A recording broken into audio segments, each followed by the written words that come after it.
So, good evening, ladies and gentlemen. Good evening to those in Canberra and those further away. Welcome to this really rather special occasion, this keynote address being given by our very honoured guest, Yao Jiawen. As is customary in Australia, I would like first to acknowledge the Indigenous owners of the country that we are on. In Canberra, that country is the country of the Ngunnawal and Ngambri peoples. This land has never been ceded by those peoples, and tonight I acknowledge their continuing ownership, custodianship, and connections to this land. I honor their elders, past, present, and future.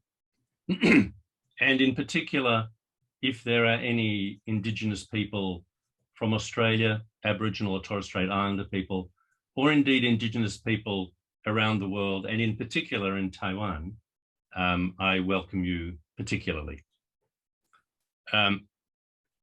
It is, as I say, a very great honor to be able to welcome Yao Jiawen to take part in this conference that we have been running here at the ANU, or at least based at the ANU, over the last couple of days and for a couple of days longer. The conference is called Remembering Taiwan's Martial Law. And we have had papers on all manner of aspects of history, of film, of literature, and many other aspects of how the martial law period in Taiwan was experienced, how it has been remembered, and how it has been re-remembered in some cases. Last night, we had a keynote address from the Taiwanese novelist Li An, famous for many of her books in English, prominently The Butcher's Wife. She reminded us at that time, speaking about her experiences of the martial law period and remembering the martial law period, she reminded us of the fundamental importance of the Kaohsiung incident for the martial law period, and of the importance of the magazine known in English as Formosa Magazine, in Chinese, Meilidao Zazhi. Tonight, our speaker is not only going to speak about aspects of the martial law period, but he was an actor. He was an active actor in that period. He was there when Formosa Magazine was founded. He was one of the editors of that magazine. He was arrested along with the group who founded and ran that magazine, and he went to jail with the other 7 members of that editorial board. He has lived the martial law. He has seen the martial law that he opposed disappear, and he has worked assiduously since, before and since, in the cause of democracy in Taiwan. So it is a great, great privilege to have Yao Jiawen with us. If I can just be a bit more prosaic in my introduction. Currently, he is the senior advisor to President Tsai Ing-wen of Taiwan. He's also an associate professor of law at National Tsinghua University. He was, in fact, a student of law in his youth, studying at National Taiwan University, and he passed his bar exam in 1966. He spent time at the University of California in Berkeley. When he returned to Taiwan, he co-founded the Legal Advice Center for Citizens, the Pingming Falu Fu Zhongxin. That was in 1972, also a very important event in the struggle for democracy. As I said, in 1979, he was arrested and served 7 years in prison for his involvement in the Kaohsiung incident, for his pro-democracy activities. After martial law fell in 1987, he took up the position as chairperson of the Democratic Progressive Party. He was a member of the Legislative Assembly for 3 years in the 1990s, and for 6 years he was president of the Examination Yuan, one of the houses of government in Taiwan. He is going to speak in English, his main presentation. I would ask people who have questions, and we will have time for questions, to write them in the Q&A panel, which you can access on the right-hand side of the lower bar of your Zoom client. Please write those questions to me. I will receive them. I will then read them after Yao Chaowen's address. I will read them, and he will likely answer them in Chinese, but will be interpreted into English. The answers will be interpreted into English by our colleague and friend, Song Wendi, who is with Yao Chaowen at the moment in Taiwan. So without further ado, I would like to hand the floor over to our guest speaker. His topic tonight, the 1970s and 1980s Taiwan, and answering that really pivotal question, what led to the end of martial law? Yao Lao.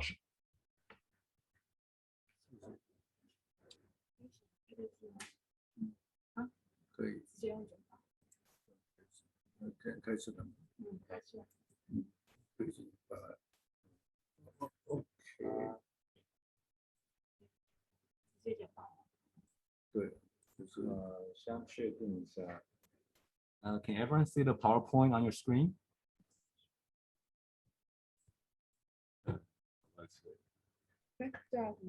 Sorry, we can't see the PowerPoint yet, Wendy. Yeah, Ben, Zoom is telling us that someone else is using the sharing screen. Nancy, can we do something about that? Okay, the screen sharing is about to start, Wendy. It works now, eh? It's working now. Okay, great.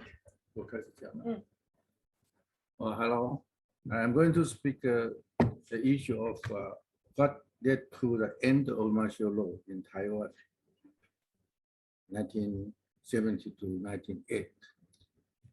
From 1950, the Kuomintang, the government of the Republic of China in Taiwan, imposed martial law on Taiwan. It is due through the military and special agents. People in Taiwan lost their freedom, their human rights, and their political rights. The Taiwanese people fight for freedom and rights in those years can be divided into 3 periods. Okay. Firstly,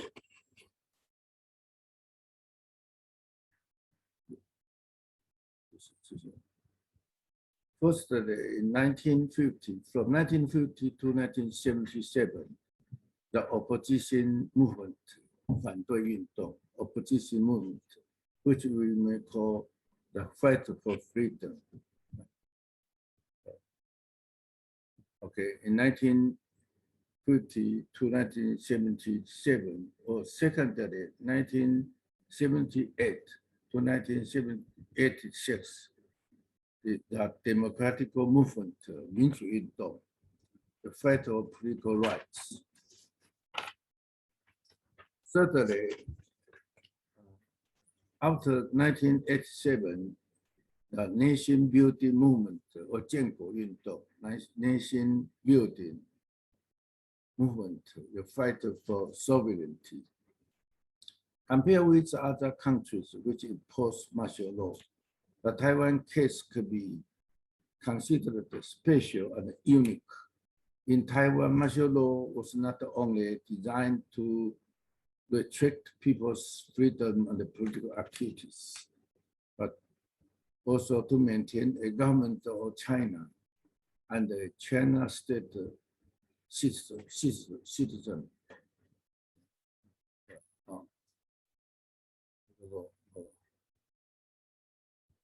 So that is talk about the martial law.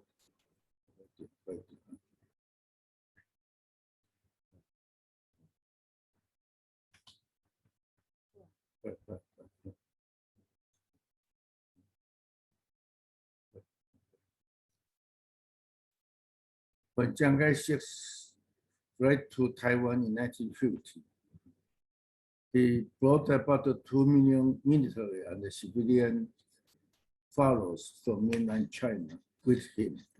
He placed those people in high-ranking position in government and the military, and assigned them to position in police office, police force, and as school teachers.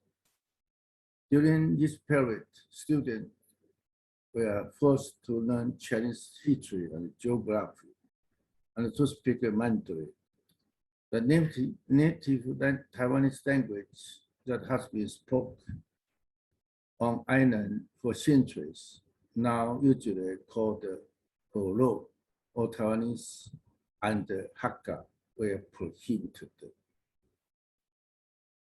And as was Japanese, which many Taiwanese people spoke. He established a so-called government of China, which many Taiwanese people know. He maintained a formal name by which the whole of China has been known, namely the Republic of China, Zhonghua Minguo, Republic of China. He applied the former Chinese constitution on Taiwan. He still claimed himself to be the president of China. And his government in Taiwan to still be rightful government of China, including Mongolia and Tibet. But the day behind the Chiang Kai-shek's insistence on sustained affection of his regime being the government of China and maintain martial law rule for so long. One of the fundamental reasons for this was that Taiwan occupied the representative seat reserved for China in the United Nations. Since the United Nations accepted the Chiang Kai-shek's government as the government of China, and therefore as a permanent member of UN Security Council, Jiang's decision to insist that his regime was the government of China was not so difficult, nor was the imposition of martial law. The situation changed radically in the early 1970s, and finally came to lift martial law in late 1980. So go back to the original question in the title of this talk, but led to the end of the martial law in Taiwan. But led to the end of martial law in Taiwan. On 25th October 1971, the United Nations passed resolution number 27558 to expel the delegation from the Republic of China, Taiwan, and accept the delegation from the People's Republic of China to represent China in the United Nations. From then on, the Chiang Kai-shek's government lost its status as representing China. It's also the first thing that helped weaken the legitimacy of KMT government martial law. when the CKS, the Chiang Kai-shek government or the KMT regime at its worst, lost its position as representatives of China in the United Nations, it also largely lost its claim to be the government of China, both internal and international. Thus, it is also no longer reasonable to maintain a government based on the idea that it will do over all of China. By extension, there is no longer any justification to maintain martial law on the island. Everything in Taiwan had to be reviewed. The second thing that led to the KMT government lifting martial law was the case of Chiang Kai-shek in 1975. Although his son Chiang Ching-kuo succeeded to his father's position, he did not enjoy as much power as his father had. And the Taiwanese people could no longer tolerate the system of martial law and the unfair treatment. The third thing that brought about a major change in Taiwan political citizen was the decision of the United States government to terminate the diplomatic relation with the Republic of China in Taiwan in favor of the People's Republic. The United States government had been always the main supporter of the Taiwan-based government in the United Nations. This support even led as far as the US signed a mutual defense treaty with Taiwan. When the US terminated the diplomatic relation with the Republic of China, the KMT had no choice but to transform its government from government of China to government of Taiwan. During the martial law, the presidency was not directly elected by people, but by members of the National Assembly. But since 1950, both the National Assembly and the Legislative Yuan had been dominated by Chinese from the mainland, who served for life. In turn, now-time National Assembly membership meant repeat re-election of the same presidents. From the 1960s, the US government understood that it was impossible to continue supporting the Taiwan-based KMT government for China's seats in UN any longer. Thus, the US suggested a new formula to solve the problem of the China representatives in the UN. They tried to persuade the Republic of China government and the CKS, the Chiang Kai-shek, directly to accept a formula of 2 Chinas or 1 China, 1 Taiwan. This would have been Chiang Kai-shek admitting that his government only have power over Taiwan and would have nothing more to do with mainland China. Chiang Kai-shek and his staff refused to accept this offer. One, they admitted that the older government of Taiwan and they lose their seat in United Nations. They have no choice to admit that they are only the government of Taiwan. They realize that once they become the government of Taiwan only, many things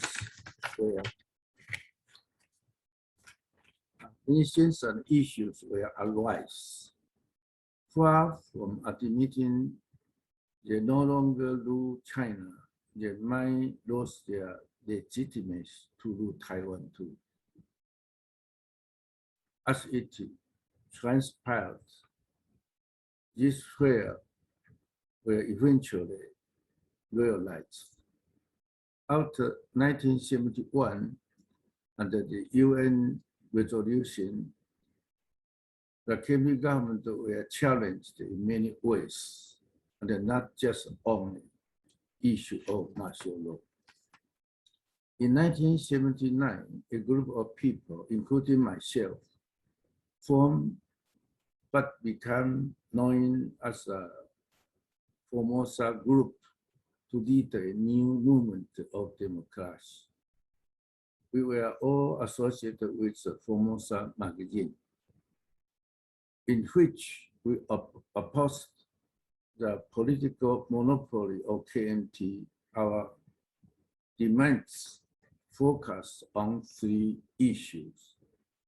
One, the lifting of martial law, 戒除戒严, lifting of martial law. Second, a general election for the legislative院国会全面改选。Third, 第三 Constitution Amendment 修改宪法。To lift the martial law was not the only demand of the Taiwan democracy movement. In order to bring about a political reform, lifting martial law was not sufficient. Taiwan had to undergo many reforms in order to transfer from having a government of China to having a government of Taiwan. Thus, the KMT lost its position as China representative in the United Nations. The days of martial law were numbered. In 1987, Jiang Jianguo finally decided to lift martial law. After he passed away, President Li Denghui carried out many major political reform for election for legislative in 1992 and the holding of a direct president election in 1996. The 1970 UN resolution not only ended the KMT occupation of the China representative chair in the United Nations, but also terminated the government of China in Taiwan, and the date to enter the martial law. The reform were slow and each step required great effort. In total, it took 25 years, a full quarter century, for democracy a final and a full appeal. A scholar once remarked that only the KMT government failure or frustration in international affairs could force political change in Taiwan. It's demonstrably true that without the impact from outside, the Taiwanese people and the society at large found it extremely difficult to fight effectively against the martial law and to gain political change. The United Nations accepted the Taiwan-based KMT government as the rightful government of China, and therefore the correct occupant of the seat reserved for China as a member nation is the main reason that Chiang Kai-shek could maintain martial law for so many years. The US government tried to protect Taiwan and keep it free from Chinese communist rule by signing the Mutual Defense Treaty. However, by supporting KMT government as the government of China in the United Nations, it put a break on any move to democracy in Taiwan. Those of UN seat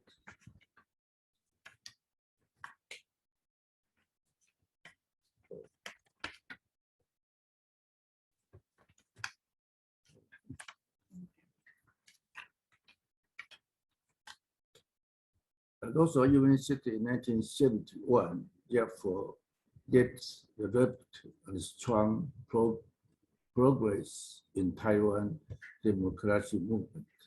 So, what brought an end to martial law in Taiwan in 1987? Finally, we have to conclude that the most important reason was the loss of China's seat in the United Nations some 16 years earlier.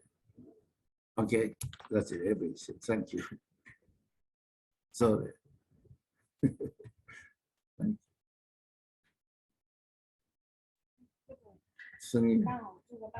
Thank you.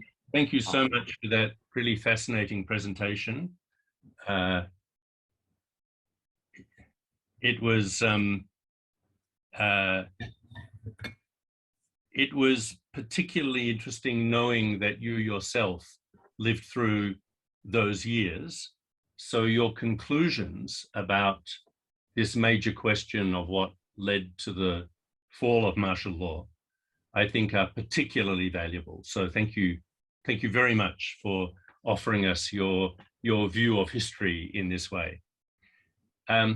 Now, if I can speak to the general audience, now is your time to start offering questions.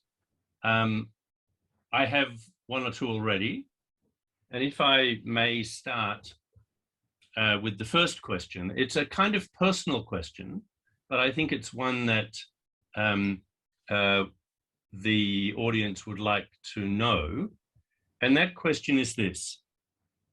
You said that the democracy struggle took the best part of a quarter of a century, 25 years of struggle, and you were involved in that. The question is, how did you personally manage to keep going through that time? What was it like for you as a person to go through that time, and how did you manage to keep going through all that struggle? So, 对，所以就是Ben 就问说，像您说的，民主奋斗之路基本上四分之一世纪这么长久呢，所以他很好奇说，以您个人的经验、个人的角度来看，你们是怎样找到那个动力、勇气和毅力来支撑这么长的一段奋斗的？ In the beginning, I'd like to say that in the beginning, I do not participate in political activism. Myself. In the beginning, we are working for legal aid, try to bring back from the United States some idea of social welfare. But we found that our Congress members do not pay attention to the people life in Taiwan. So we want to have a new Congress. But when we talk about the general election of bringing a new Congress, the Garrison commander come to say that is sedition. So we find they do not allow us to talk about the general election of Congress. So we talk about begin to think we have to give the martial law first. That talk about the martial law, talk about the Congress. To elect a new Congress, you have to amend the Constitution. Therefore, that at last we think we have to pay something to amend, not to write new, but to amend the Constitution. So personally, I do participate in political activities step by step, not in the beginning. I'm a lawyer, so in the first period, about 10 years, I only fight for a new law in Congress for social welfare only. 后来到最后不得不才跳进去。好，这样，你讲一下。好的，好，yeah, I mean, I think Senior Minister Yao more or less addressed it himself, which is it's kind of a gradual process. Initially, it wasn't completely about fighting for democracy directly per se. It was more about addressing, I guess, everyday governance, welfare issues. But over time, they realized that all these government issues have greater political roots undergirding it. So fight for welfare leads to fight for reforming the political, especially legislative system, which requires some kind of amendment to constitution. And then on it goes, and it becomes more of a democracy struggle. And if I may just ask a follow-up question too. 之前刚刚 Ben 也很想知道，就是说，因为这肯定是个很困难而危险的道路嘛。那在面对困难的时候，在个人层次，您是怎么样继续坚持下去的？这个很难讲，因为我们家觉得说，因为一开始我们是为了 poor people 在奋斗哈，我们发现说，连这个事情警备总部的这个 military people 都不让我们去讲去做，我们当然要想到 lift martial law， 这一步一步来。在开始我们只是注意到底我 add。Yeah, senior advisor Yao basically said again, it's a gradual, I don't want to say boiling frog scenario, but basically it was meant to be a fight for the welfare of poor people initially. And when they realized that there are so much political pressure and barriers that prevent them from even doing that, there's a sense of indignation that surfaces, and that's one of the many things that kept him going through all this challenging period. And when we talk about the lift martial law and the general election of Congress, we found that many people, the society support us. And we get a lot of encouragement， 很多人在鼓励我们，所以我们就一直撑过去。Yes, I think then that's self-explanatory. That is self-explanatory. I wonder though if we could press Yao Laoshi more time on this question, which is specifically about your years in prison, in jail. What was that like? What were your conditions like, and how did you manage to keep yourself going in those years in prison? Many people ask this question. Yeah, well, it's a good question. Yeah, I have to say that I feel very free in jail. Before as a lawyer or the law professor, and I'm active in many associations. I'm very busy. I spend all time in many social activities, political activities, and teaching and writing.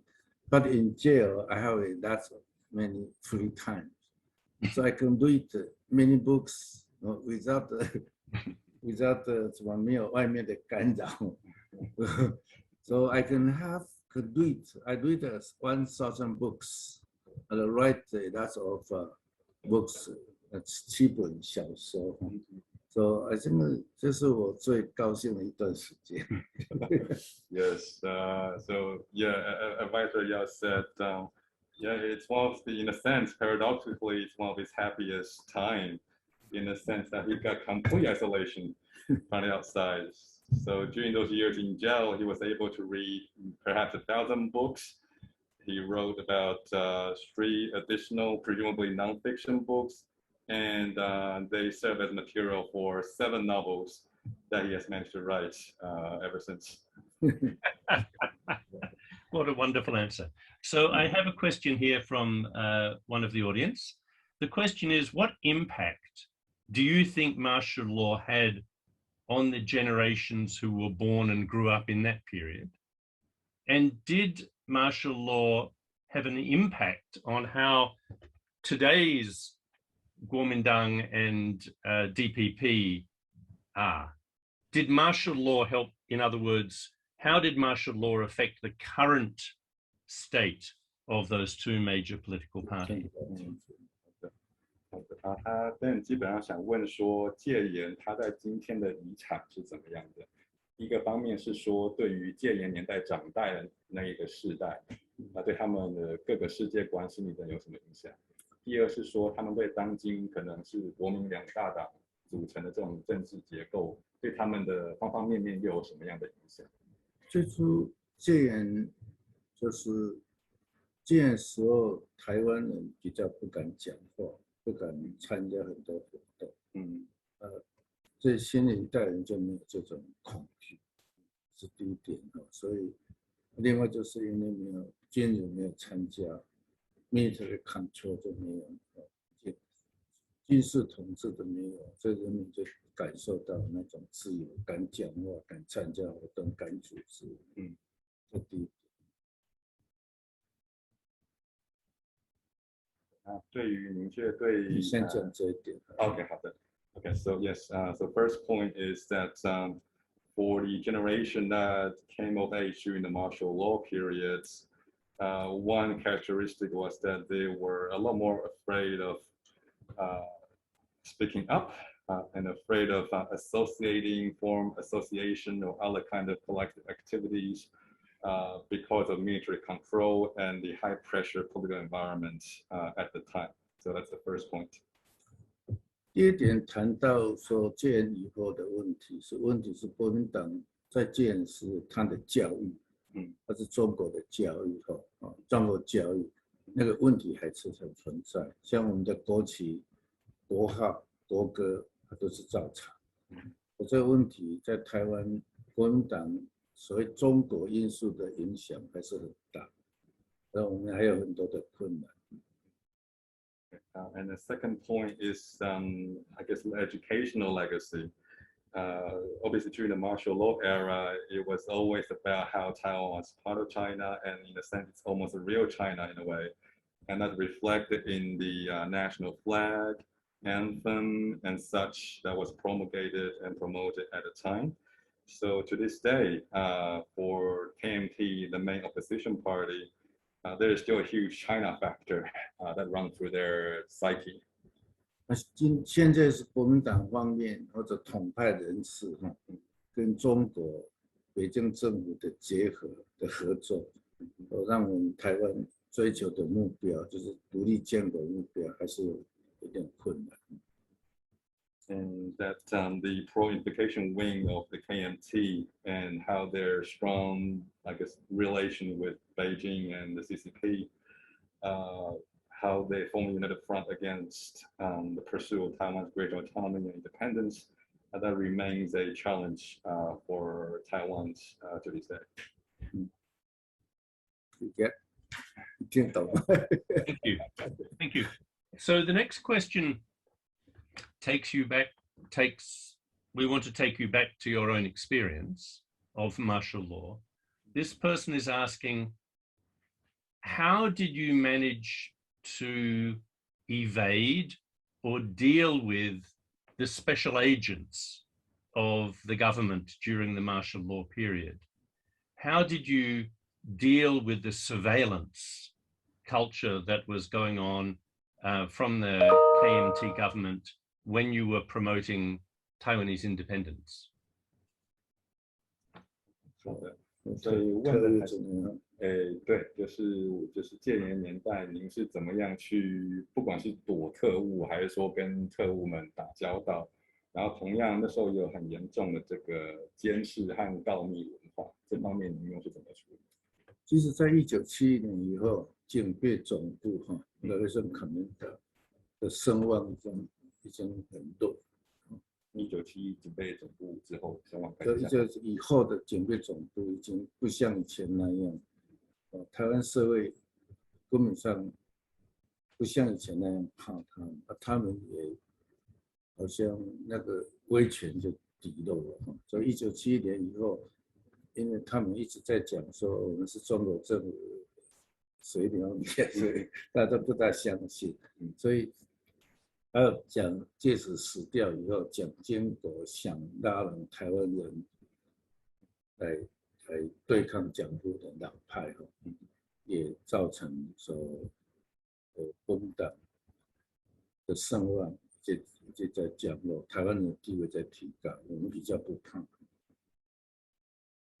So I guess is the first one is a bigger picture point, which is that after 1971, when Taiwan or ROC rather lost the seat at the UN, the deterrence of the Jinbei Zongbu or the garrison command in Taiwan went down significantly. The fear factor was rather diminished because what these things have been saying all this time, how ROC represent entire China, that was obviously crushed at the 1971 UN episode. The same goes for Chiang Kai-shek's death around 1975. Again, it dealt another blow to the deterrence or the fear factor associated with, I guess, the special agent and martial law in general.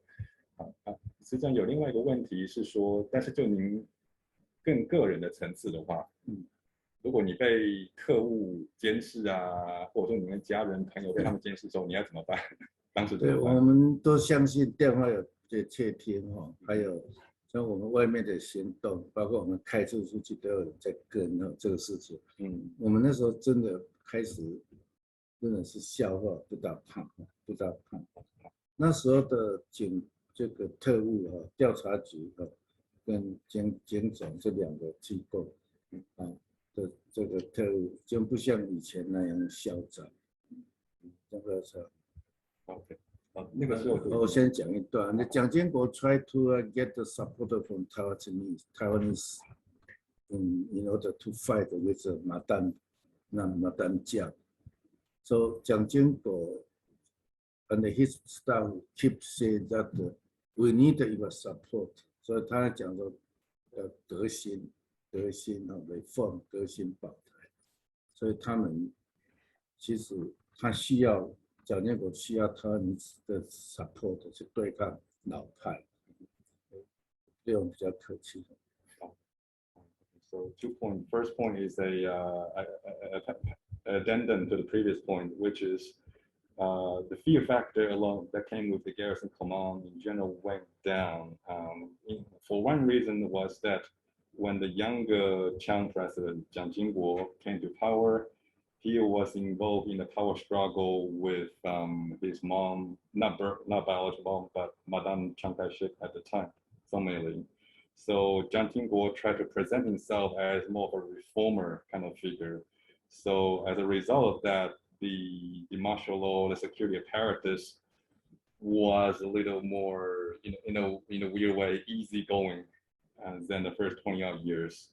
That's number one. And number two, associated with it was that, yeah, certainly he dealt with a lot of wiretapping of his phones, phone of his other activists. And also whenever they would drive outside, they always knew that somebody was telling them, somebody was following their cars at the time. Basically, it took as a joke. They weren't very afraid at the time. One reason is that to get the very strong support from society. So we feel that what we said can get a lot of support from the society, from Taiwanese people.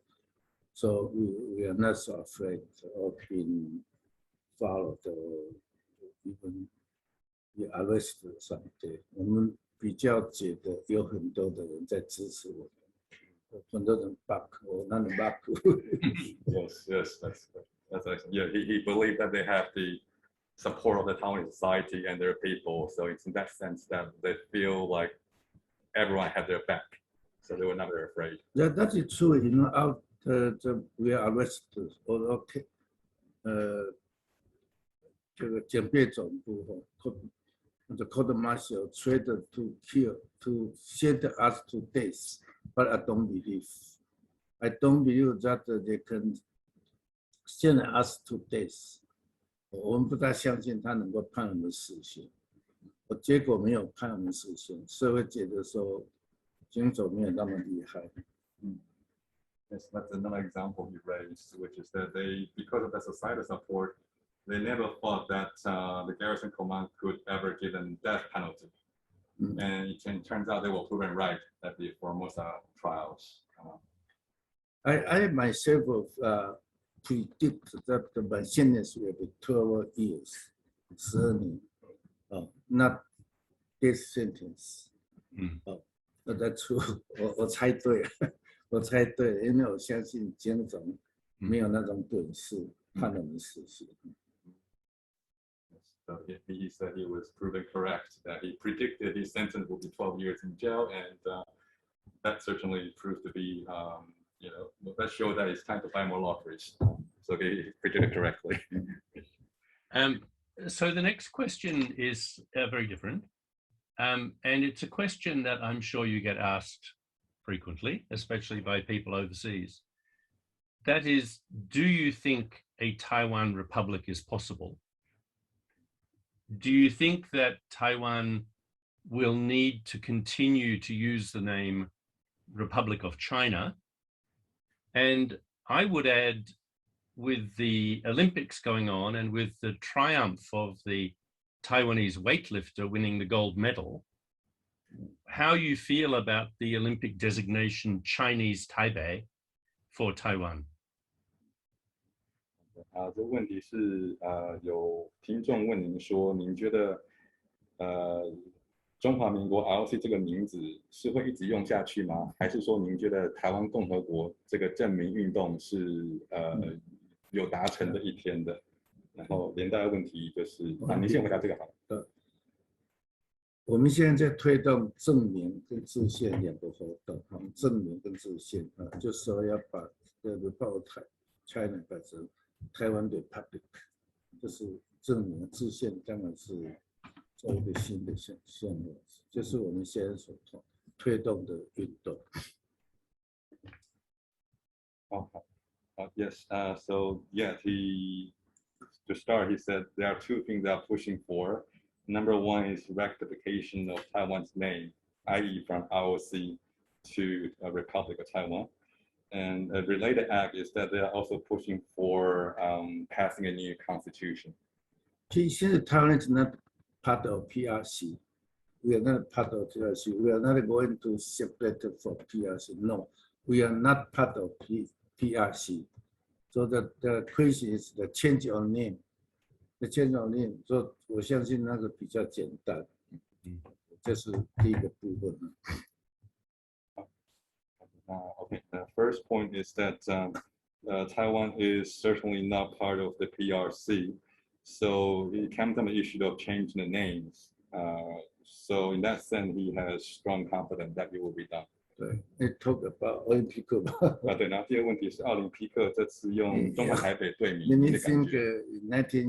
1976, Canadian government asked Taiwan ROC to use the name Taiwan or Taiwan before Formosa Taiwan, but 蒋经国 refused to accept， 所以才有Chinese Taipei 在1976年。OK， 是那一年的加拿大奥运，是不是？对 ，OK， 好的。Yes, so he also said about the name Chinese Taipei, it's a result of a decision by Chiang Ching-kuo in a way, because in the 1970s Olympics in Canada, Canada actually asked Taiwan's team to use the name Team Taiwan, but it was President Chiang Ching-kuo who didn't like that designation. 那是行政院长。行政院awesome. Chiang Ching-kuo, who was the premier at the time, but he's essentially the real number one. He didn't like that name, and that's how we end up the name Chinese Taipei in Olympics going forward.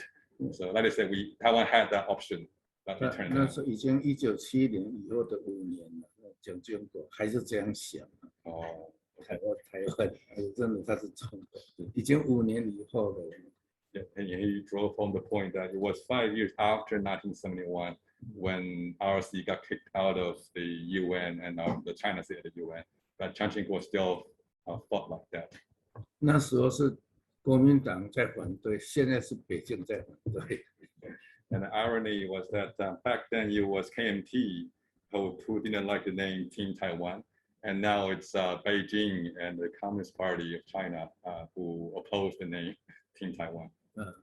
It take time. I will be for someday we will use a right name, Taiwan. One more question. I think we have time for one more question, and this one is one from one of our audience, and I think from the question we can tell that the person asking the question is a Taiwanese person living outside Taiwan, perhaps in Australia. Mm-hmm. And that question is this: how can overseas Taiwanese support Taiwan's self-determination? 好的，这是一位他怀疑应该是海外台侨的问题，就是说，想在海外的台湾人可以怎么样来支持台湾的自主自立，我们的存在？因为长期这几十年的台湾的民主运动有大半的原因是国外的支持，国外支持，国外的台湾overseas的台湾一直在支持，我们请继续支持，我们支持三个活动，要证明制宪，要加入联合国，还是请海外继续支持。Okay, so yes, Mr. Yao said the support of overseas Taiwanese has always been instrumental in Taiwan's march towards democracy for all these decades, and we really hope that they will continue to lend all the support they can. And in terms of specific items, there are 3 things they are pushing for. Number 1 is rectifying Taiwan's name. Number 2 is a new constitution. Number 3 is a bid for UN membership. 用台湾的名还是用中华民国？当然台湾。Okay, yes. So UN membership under the name Taiwan. Someday. Well, Minister Yao, thank you so much for your patience and for your knowledge, and I think also for your wisdom that has come from a lifetime of involvement in these questions. I'm sure our audience has found it fascinating and terribly, terribly interesting. And we here at the Australian National University are extremely grateful that you were able to take part in our conference. I'm very sorry you couldn't be here in person, but as we said before, when it becomes possible, we would love to invite you here to come back to Canberra, where I think you've been once before. So once again, on behalf of our audience, and I know I've seen the names, there are people all over the world listening to you. On behalf of our audience, I'd like to thank you very, very much for your presentation. I'd also like to thank our friend and colleague Song Wen-Di for your services, sterling service. Also need your support. Yes. All people around the world, please support Taiwan. Okay, thank you. Thank you very much. Okay, and with that, I'll say good evening to everybody who's watching. Thank you so much.